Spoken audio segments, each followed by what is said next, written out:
안녕하세요. 제이플러스입니다. 얼마 전 추석 연휴를 앞두고 정부는 9월 26일에 부동산 대책을 발표했었는데요. 오늘은 9.16 대책의 핵심 내용을 정리해서 다시 한번 알려드리도록 하겠습니다. 이번 9.16 부동산 대책은 국민 주거 안정을 위한 주택 공급 활성화 방안인데요. 금리 인상으로 작년 하반기부터 시작된 부동산 하락 시장에서 공급 여건도 급격히 악화되었었는데요. 정부에서 정체된 주택 공급을 늘릴 방안을 내놓은 것입니다.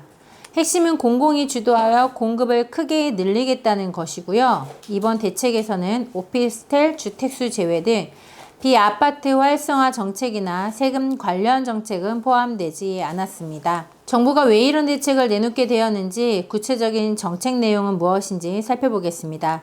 끝까지 시청하시고 정보정책 정보 얻어가셨으면 합니다.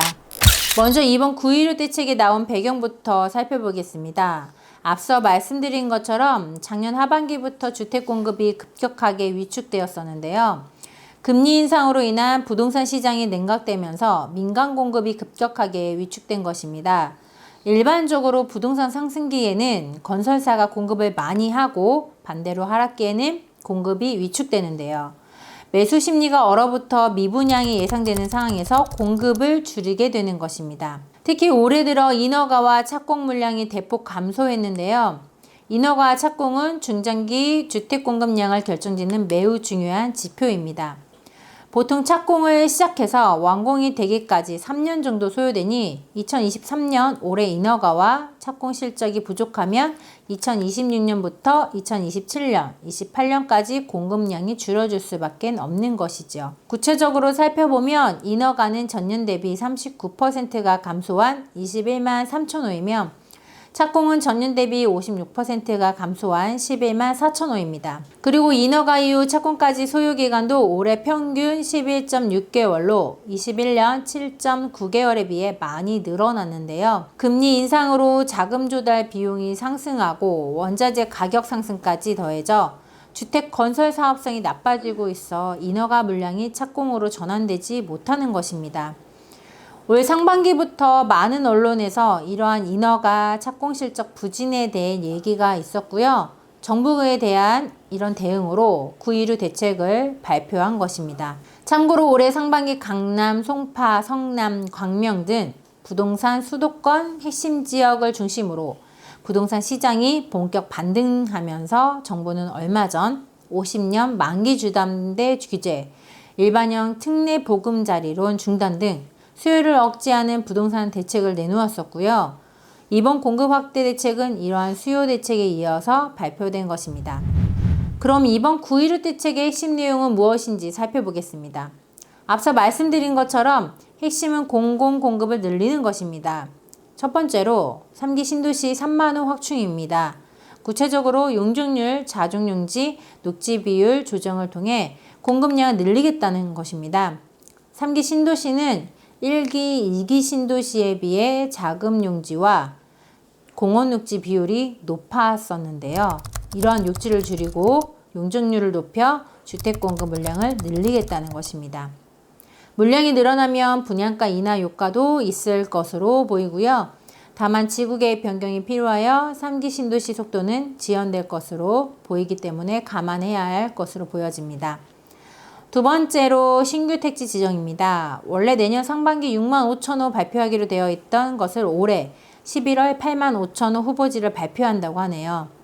세 번째는 공공도심 복합 사업입니다. 올해 안으로 1만 호를 지정한다고 합니다. 다만 분양가 상한제를 배제한다는 정책 변경이 있으니 참고하셔야겠습니다. 이 밖에도 패스트트랙을 통한 조기 공급, 즉 건설사업 시행에 필요한 주택사업계획 승인, 각종 영향평가, 공공주택사업 타당성 평가 등 행정 절차를 단축하겠다는 정책도 포함되어 있고요. 뉴홈 사전 청약을 통해 12월 5천 호, 24년 1만 호 추진한다는 대책도 있습니다. 마지막으로 주요 3개 신도시 택지지구인 남양주-왕숙, 고양-창릉, 하남-교산, 부천-대장 등 사업도 부지공사 사업에 착수하겠다. 즉 3기 신도시 공사 첫 사업을 뜨겠다라는 의지도 보인 것입니다. 이상으로 핵심적인 공공공급 대책을 살펴보았고요. 다음으로 민간공급 대책을 살펴보겠습니다. 먼저 공공택지 전매 제한을 1년간 한시적으로 완화하고 공급택지 계약 후 통상 2년이 걸리는 인허가 기간을 조기에 받을 경우 인센티브를 주는 대책도 포함되어 있습니다.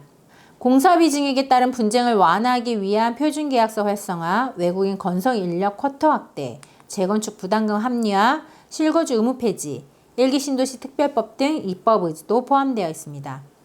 또한 원활한 자금 조달을 위한 PF 대출 보증 규모도 20조 원으로 확대하고 대출 한도를 사업비의 70%까지 확대, PF 대출 심사 기준 개선 등 금융 지원 대책이 나왔습니다.